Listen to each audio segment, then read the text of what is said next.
The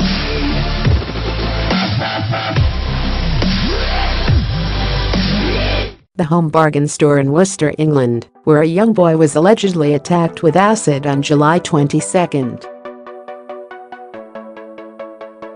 Matthew Cooper Pa AP, by Rick Note July 23 at 8:01 a.m. Email the author. British authorities have struggled in recent years with a troubling rise in acid attacks that have left many victims blinded and disfigured.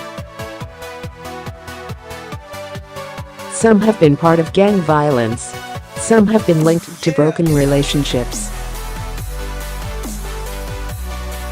And some defy easy explanation for their apparent randomness. Officials now are trying to understand why a 3-year-old boy was splashed with a caustic substance Saturday in a discount store in the British town of Worcester.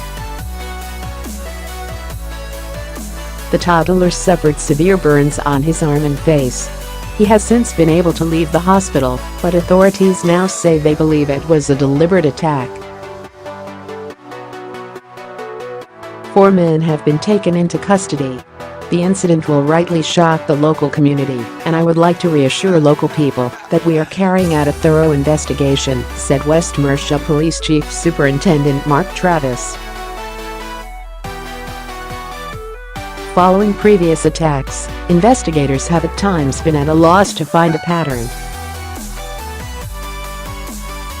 Many attacks have occurred in or around London and have targeted gang members. But a range of others, from bankers to moped riders, have become victims in apparent random attacks.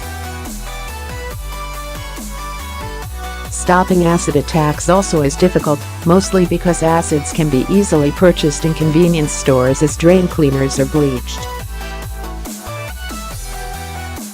Such attacks are particularly prevalent in parts of South Asia, where they mostly involve women being targeted by men.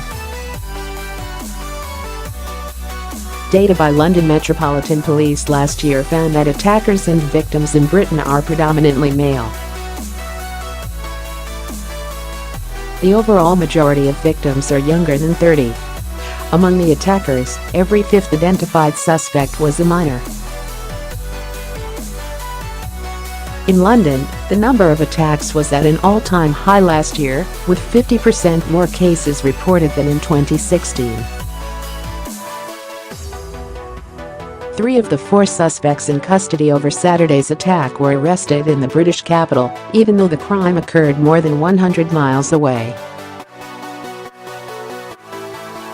In some districts, courts have started asking visitors to take sips out of their bottles if they wish to enter with liquids to prevent attacks.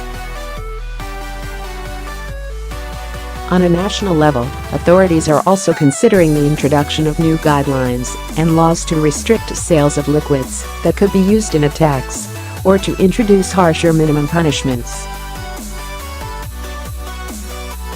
More on Worldviews. What happened in Helsinki? We still don't know. A Russian soccer team hired a black player.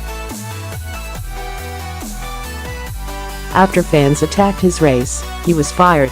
Macron faces a growing scandal over footage of security aide beating a protester.